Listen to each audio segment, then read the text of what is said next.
The sun hung low on the horizon, casting long shadows across the frozen tundra. In the distance, dark figures moved against the white expanse, a line of people stretching back as far as the eye could see. They carried their lives on their backs, bundles of furs, tools wrapped in leather, children too small to walk the distance. The air was so cold it burned the lungs, and every breath rose as mist that froze on beards and eyelashes. But they moved forward, these people, with the steady determination of those who have no choice. My name is Marcus, and I was among them that day. I was the trader who had stayed too long, the outsider who had become trapped by winter's early arrival. I was the stranger they could have abandoned, but they didn't. And in the weeks that followed, as we searched for a way through mountains that seemed impassable, I would learn what it truly means to belong to something larger than yourself. If stories of survival and ancient wisdom speak to you, please subscribe. There are more tales waiting to be told, more journeys that will show you what humans are capable of when everything depends on working together. I had come north trading goods, metal tools, salt, dried fruits from warmer lands. The village had welcomed me, eager for what I brought, generous with their hospitality. I had planned to stay a week, maybe 2, then return south before the first snows. But the weather had other plans. The freeze came a full month early, sudden and fierce, sealing the passes I would have used to go home. By the time I realized I was trapped, it was far too late to attempt the journey alone. The village leader, a man named Torak, had been blunt when I came to him seeking advice. "You stay with us through winter," he said simply, "or you die trying to leave. Those are your choices." So I stayed. I worked alongside them, learning their ways, earning my keep by repairing tools and teaching them metalwork techniques they'd never seen. I thought I would winter in the village, then leave in spring. I thought many things that would prove wrong. The trouble began in the 3rd month of my stay. The hunting parties that went out each day were returning with less and less game. The herds that should have been passing through the region were absent. And the food stores, which should have lasted until spring, were depleting faster than anyone had anticipated. I was in Torak's dwelling when the council gathered to discuss what to do. I shouldn't have been there. I was still an outsider, not truly part of the tribe's decision-making. But Torak had insisted I attend. "You need to understand what's happening," he had said, "because what we decide will affect you too." The council consisted of the eldest members of the village, 7 people who had survived enough winters to know what was truly dangerous. Torak spoke first, his voice heavy with concern. "The herds have not come. The fish in the river are sparse. If we stay here, we will starve before spring." "We could ration more carefully," suggested Nala, an older woman with eyes that missed nothing. "Stretch what we have." "We are already rationing," replied Torak. "To ration further would leave us too weak to hunt, too weak to survive. No, we need another solution. Migration," said a voice from the back. It was Ikar, the eldest among them, a man so old his face was a map of wrinkles, his hair white as the snow outside. "We must go to the winter grounds our ancestors used. The valley beyond the mountains where the hot springs flow and game is abundant even in the coldest months." "That valley is a month's journey," Nala pointed out, "and we haven't used that route in generations. The path may no longer exist." "The path exists," Ikar insisted. "The land does not forget. The question is whether we have the courage to follow it." Torak was quiet for a long moment, thinking. Then he looked around at the council. We vote? Those who say we migrate? Every hand rose. Even Nala's, though I could see the worry in her face. Then we migrate, Torak said. We leave in 3 days. Everyone capable of walking will come. We take only what we can carry. We move fast and we move together. He turned to me then, and I felt the weight of his gaze. You too, Marcus. You're part of this village now, whether you plan to be or not.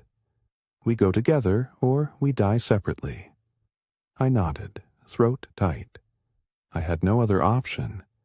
But more than that, I realized I didn't want another option. These people had fed me, sheltered me, accepted me. I would follow them wherever they needed to go. The next 3 days were a controlled chaos of preparation. Everything that couldn't be carried was hidden or abandoned. Food was divided into portions that could be transported. The young and strong were given heavier burdens. The old and small carried what they could. Torak organized us into groups, hunters at the front and rear, families in the middle, the strongest at the back to help anyone who fell behind. I was assigned to walk near the middle, helping to carry one of the sleds loaded with supplies.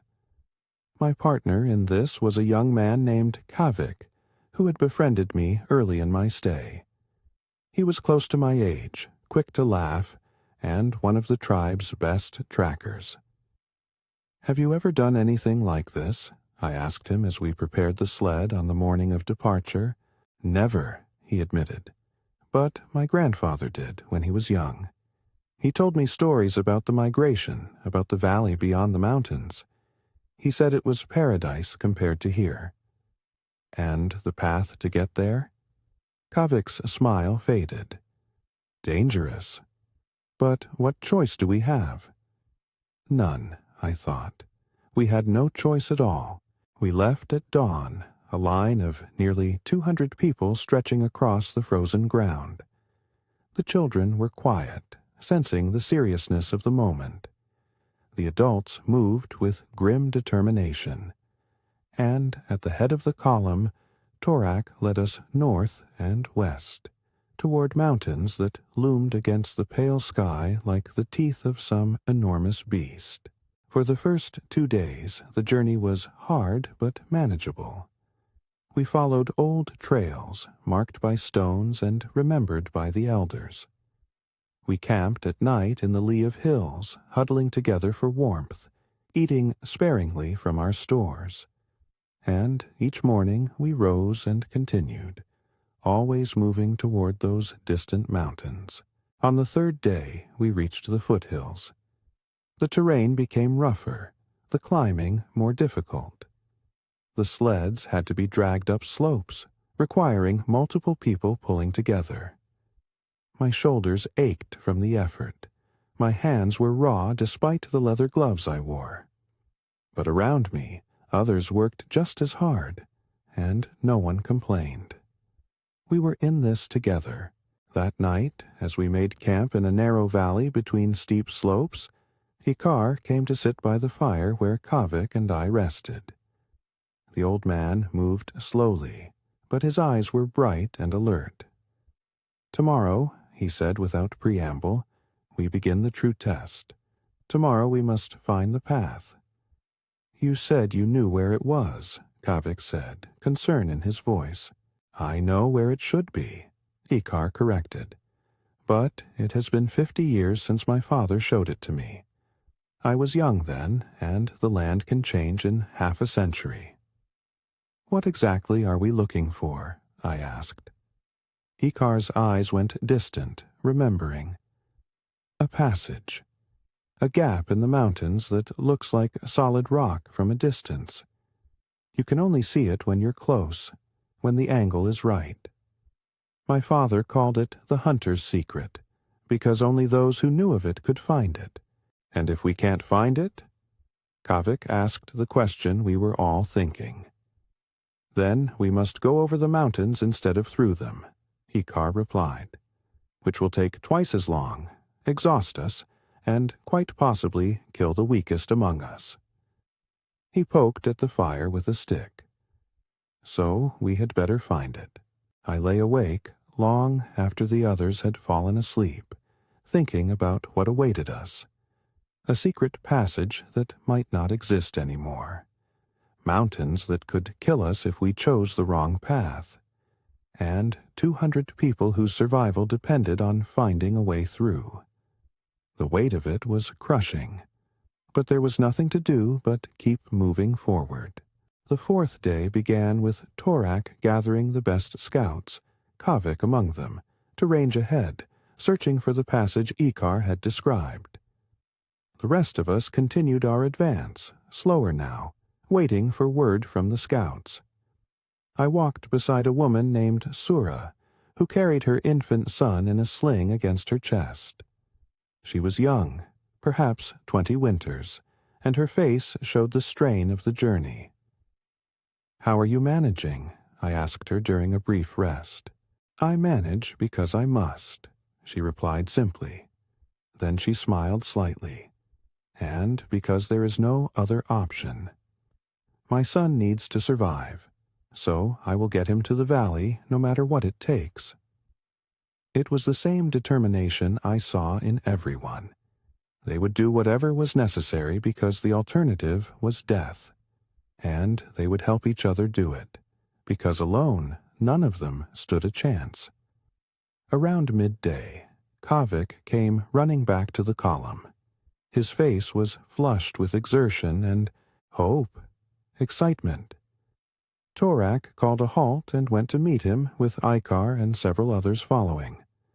I stayed where I was, but I could see them talking urgently. Kavik pointing back the way he'd come. Ikar nodding, Torak making decisions. Then Torak raised his voice so the whole column could hear. "They've found something, a possible entrance. We move there now, quickly. Stay together." A ripple of relief and renewed energy passed through the group. We adjusted our burdens and followed Kavik at a faster pace than we'd been managing.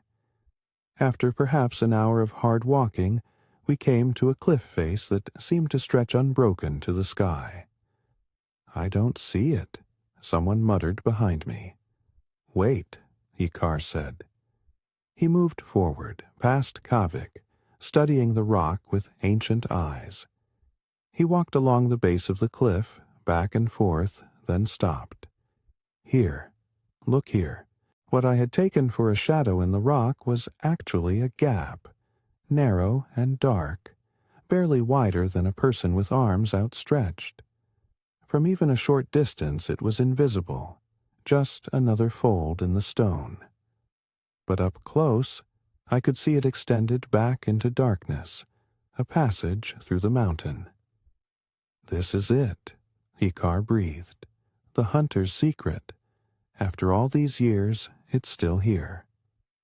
Torak peered into the darkness. "How far does it go?" "I don't know," Ikar admitted.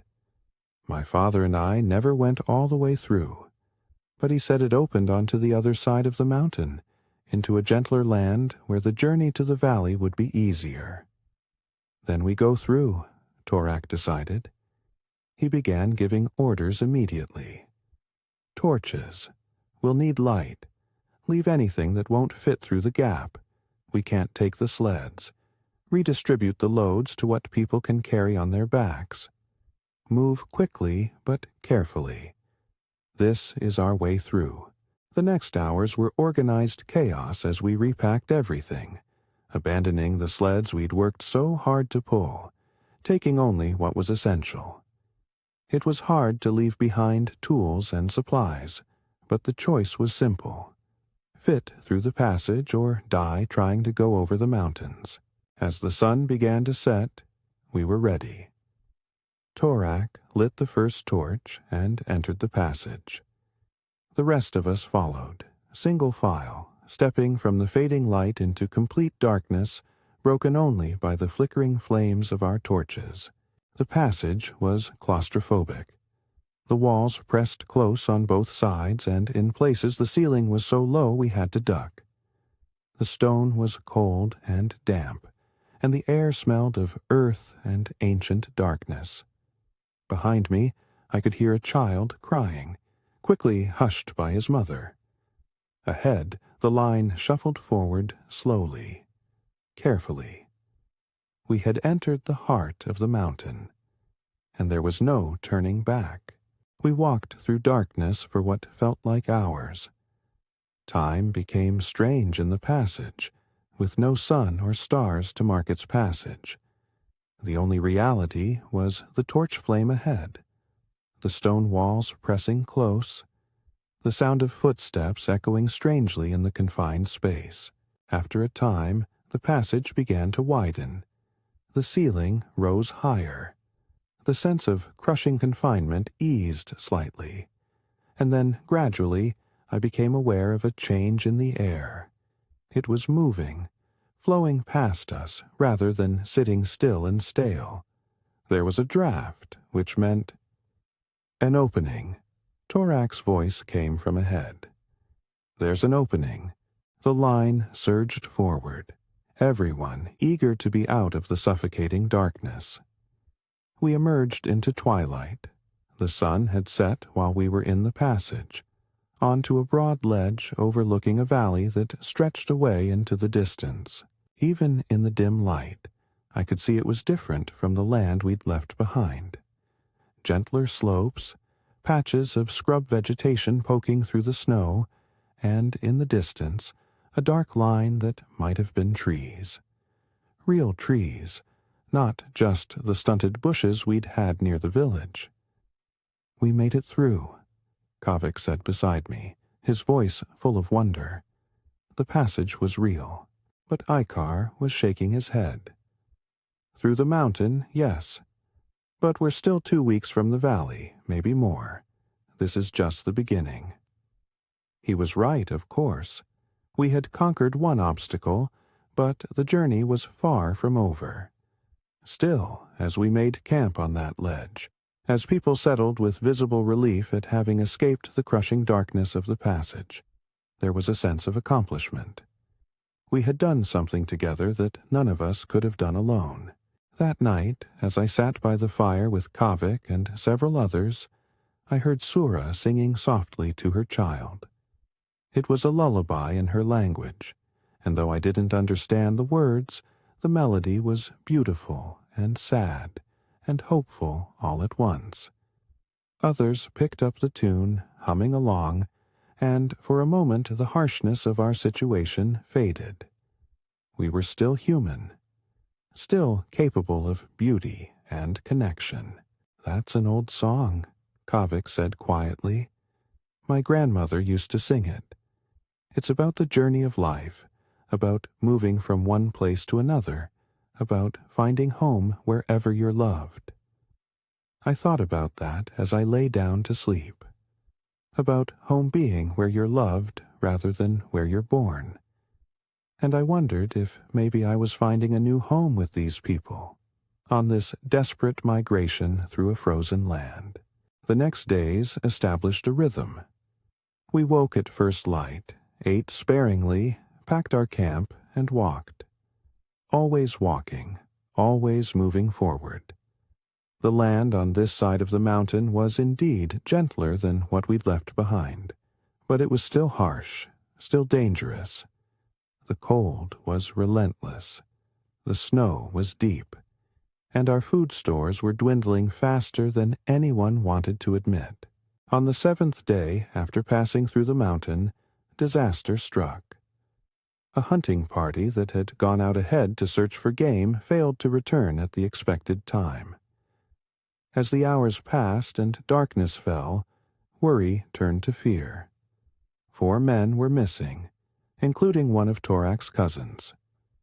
Torak organized a search party, and I volunteered immediately. Kavik came too, along with Nala and 3 others. We lit torches and set out into the dark, following the trail the hunters had left. We found them 2 hours later, and the scene made my blood run cold.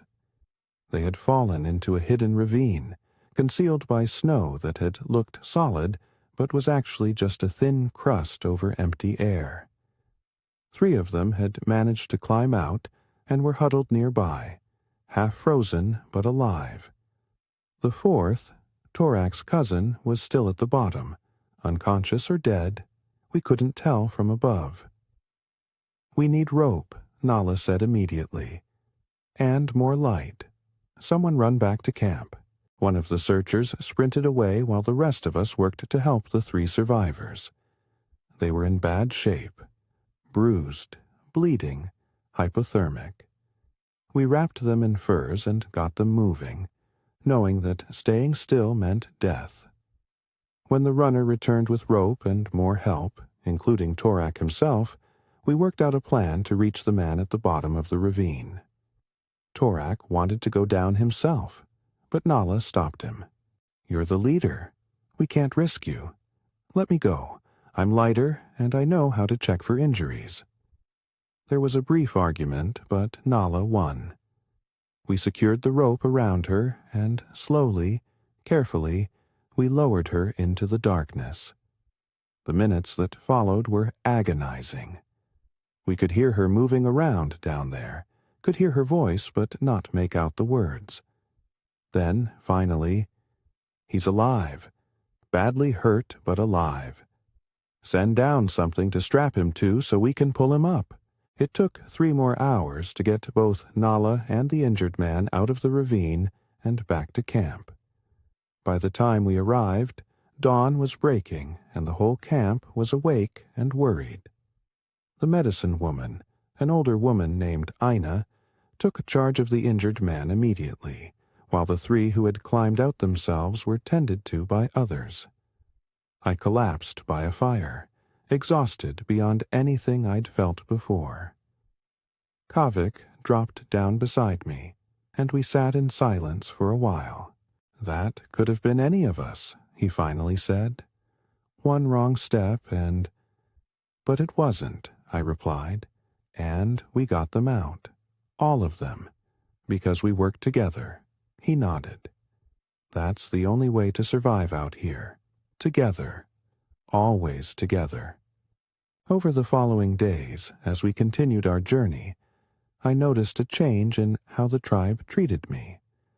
I was no longer the outsider, the traitor who happened to be trapped with them. I was part of the group. People sought my opinion. They included me in decisions.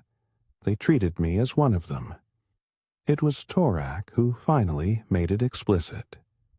We were walking together at the head of the column, an honor I hadn't realized I was being given when he spoke. "You could have stayed back when we searched for my cousin," he said. "You're not obligated to risk yourself for our people." "They're my people too now," I replied. "Aren't they?" He smiled, the first real smile I'd seen from him in days. "Yes, yes they are. When we reach the valley, when we build our new homes, you'll have a place. Not as a trader or a guest, but as a member of the tribe, if you want it." "I want it," I said without hesitation, and I meant it. Whatever life I'd had before, whatever I'd thought I was traveling back to, it no longer mattered. This was my life now. These were my people. The landscape gradually changed as we walked. The bare hills gave way to valleys with more vegetation. We started seeing animal tracks. Elk, maybe, or caribou. The hunters ranged wider, and occasionally they returned with small game that supplemented our dwindling supplies. We weren't thriving, but we weren't starving either.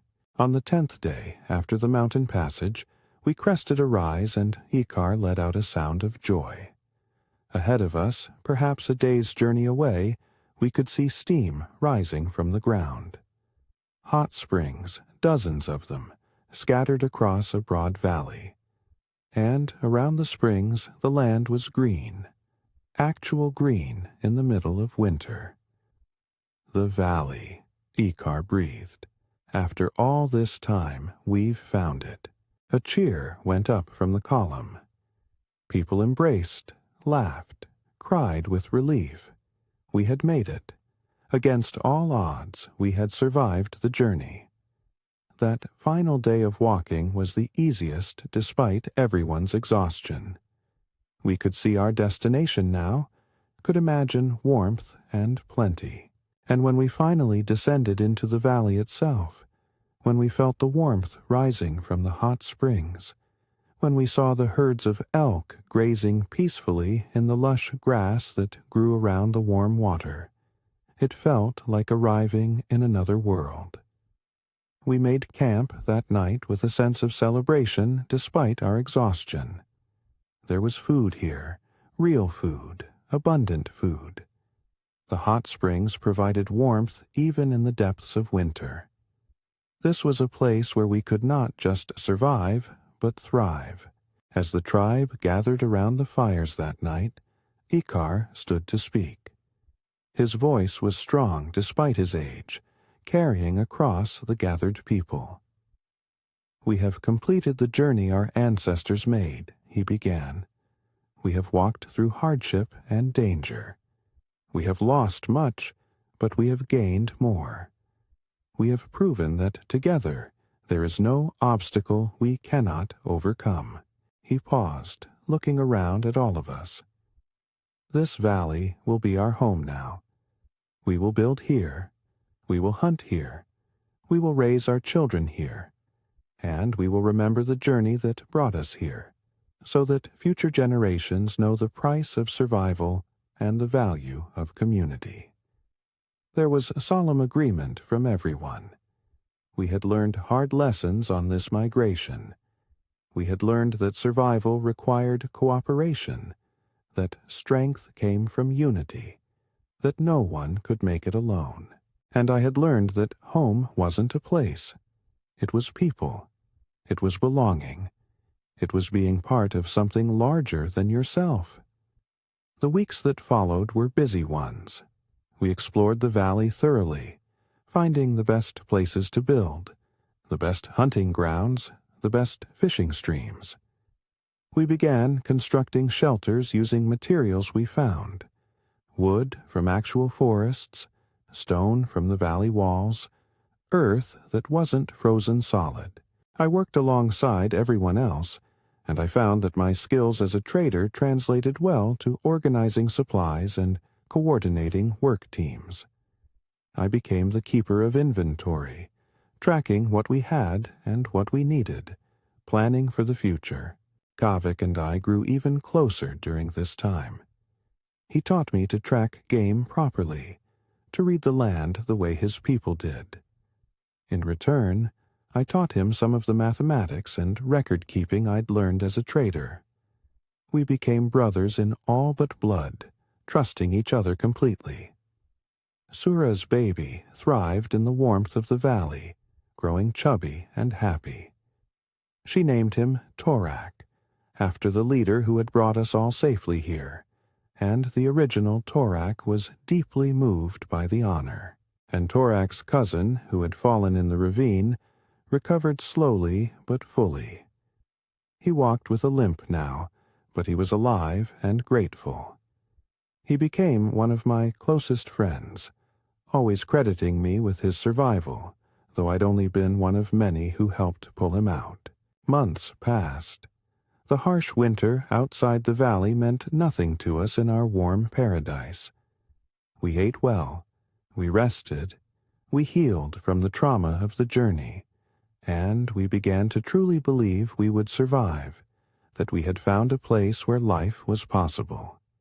It was during one of the long winter nights, as I sat with Ikar learning the tribe's stories so I could record them, that the old man said something that stuck with me.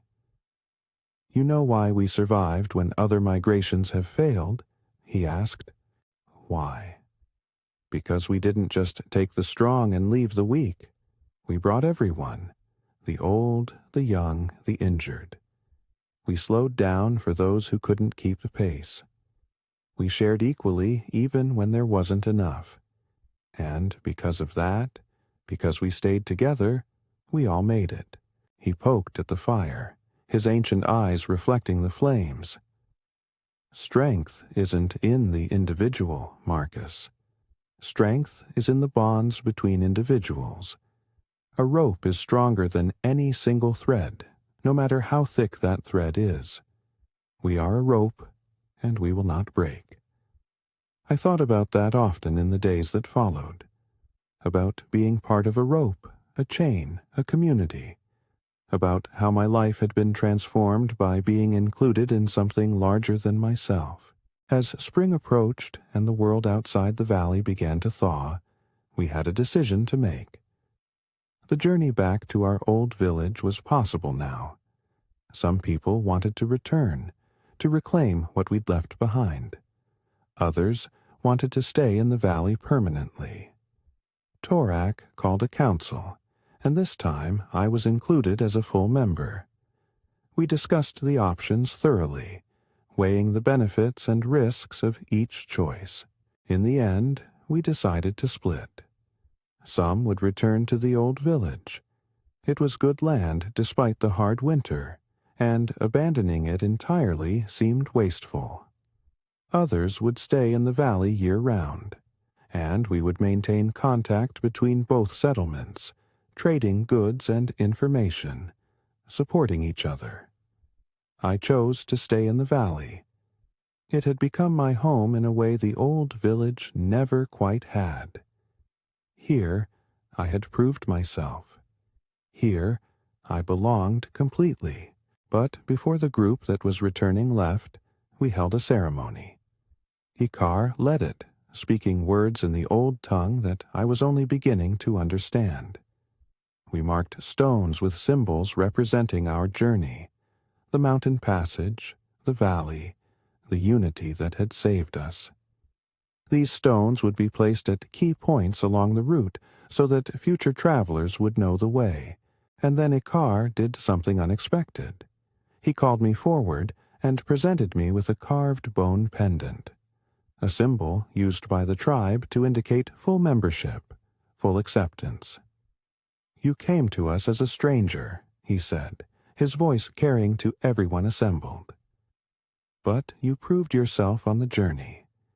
You worked as hard as anyone. You risked yourself for others.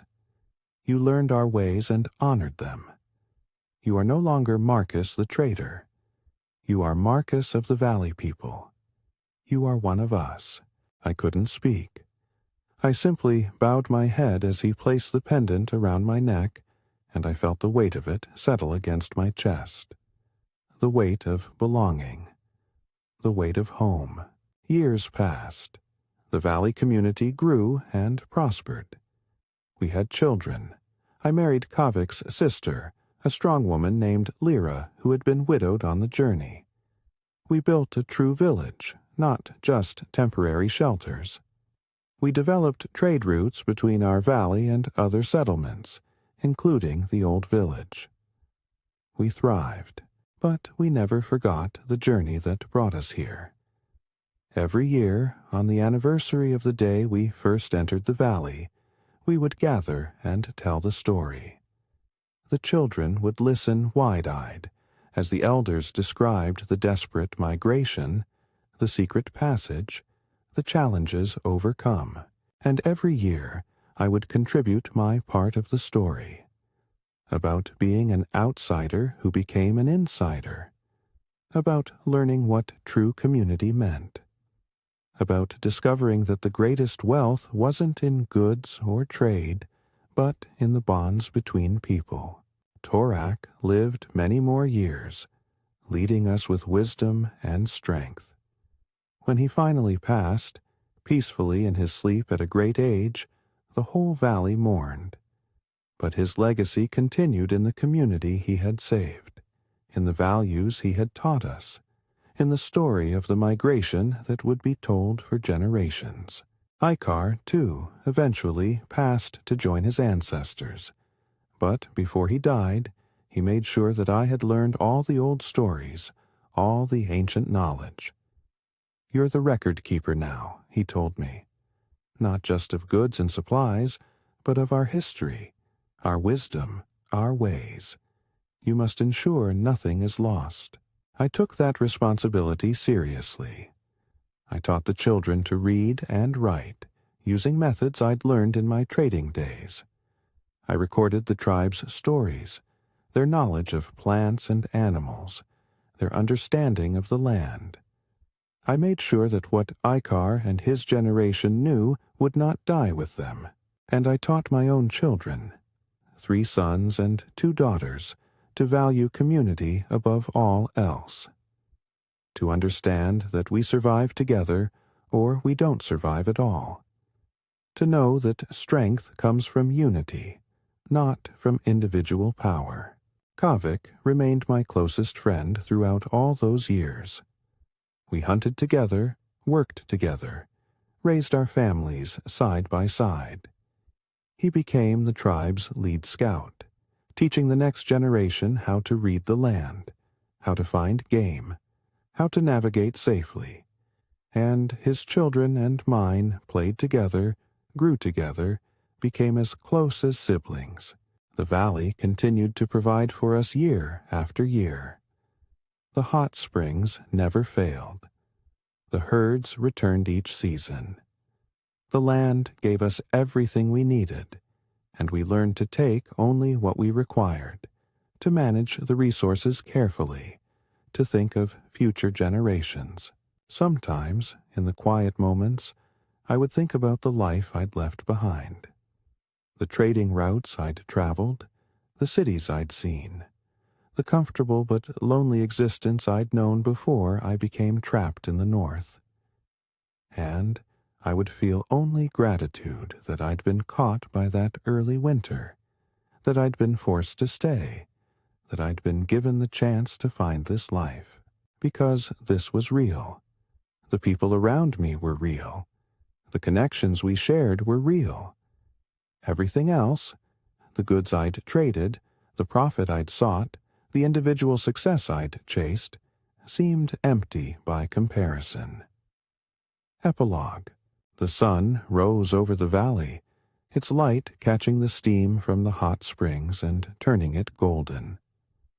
I stood at the entrance to my home, a solid structure of wood and stone that had stood for 30 years now, and watched as the village came to life.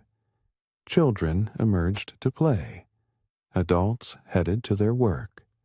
The rhythms of community played out as they had for decades. I was old now, my hair white, my hands gnarled with age. But my mind was still sharp, and my purpose was still clear. Today was the day I would pass on the final lessons to my grandson, who would become the next keeper of records and stories. He approached me now, a young man of 16 winters, serious and thoughtful. "Grandfather," he said respectfully, "I'm ready to learn." I smiled and gestured for him to sit beside me. "Then let me tell you a story. It begins with a trader who stayed too long, who was trapped by early winter, who thought his life was ending, and I told him the whole tale. About the desperate migration, about the secret passage through the mountain, about the journey that had forged a disparate group of people into a unified tribe. I told him about courage and cooperation, about sacrifice and survival, about what it means to truly belong to something larger than yourself. When I finished, he was quiet for a long moment. Then he asked, "What's the most important lesson from the story, grandfather?" I thought about that, looking out over the valley that had been my home for so many years. "The lesson is simple," I finally said. "Alone, we are fragile. Together, we are unbreakable. Every decision we make, every action we take, should strengthen the bonds that hold us together. Because in the end, those bonds are all that matter. They're all that allow us to survive, to thrive, to pass something meaningful on to the next generation." He nodded, absorbing this. "I understand." "Good," I said, "because that understanding is what will make you a good keeper of stories. Your job isn't just to record events, it's to preserve the wisdom those events contain, to ensure that future generations understand why we do what we do, why we value what we value. I won't fail, he promised. I know you won't, I replied. You're your father's son, and his father's son. You carry the best of all of us forward. As the sun climbed higher and the day grew warmer, I sat with my grandson and began teaching him the formal records, the careful documentation of the tribe's knowledge, the maps of hunting grounds, the records of harvests and births and deaths, all the practical information that kept the community functioning. But later, as evening fell and the fires were lit, I brought him to the gathering place where the whole community assembled. And there, in front of everyone, I formally passed my role to him. I placed the record-keeper's pendant, the same one Ikar had given me all those years ago, around his neck. This carries weight, I told him, speaking loudly enough for all to hear. Not the weight of the bone itself, but the weight of responsibility. You hold our past, our present, and the promise of our future. You hold the story of who we are. I accept the weight, he said clearly. I will honor those who came before and serve those who come after. There was approval from the assembled tribe, and as they began to sing, that same old lullaby Sura had sung to her baby on the migration, now known by everyone in the valley, I felt a deep sense of peace. The chain continued. The story went on. And though I would not live forever, what I had learned and what I had taught would persist. The knowledge would be passed down. The values would be preserved. The community would endure. That night, lying in bed beside Lyra, I thought about the journey of my life. From a solitary trader seeking profit to a valued member of a thriving community. From an outsider to a grandfather, teaching the next generation. From someone who thought home was a place to someone who understood home was people, connection, belonging. What are you thinking about? Lyra asked, her voice soft in the darkness. About how lucky I am, I replied. About how that early winter that trapped me here was the best thing that ever happened to me. She squeezed my hand. The best thing that happened to all of us. You brought new knowledge, new skills. You recorded our stories when they might have been lost. You taught our children. You're as much a part of this tribe as anyone born to it. I know, I said, and I'm grateful. Every day I'm grateful. We fell silent, listening to the quiet sounds of the village at night. And I felt the pendant around my neck, the symbol of belonging I'd been given decades ago. And I thought about all the people who had worn it before me, and all who would wear it after. The chain held. The bonds remained strong, and the tribe would continue, generation after generation, carrying forward the lessons learned on that desperate migration through frozen lands. If this story has moved you, if it has reminded you of what truly matters in life, please subscribe. There are more stories waiting to be told, more wisdom waiting to be shared, more journeys that will show you what it means to be truly human. We survive together. We thrive together. We remember together. And that is what makes us strong. We are the chain, and we will not break.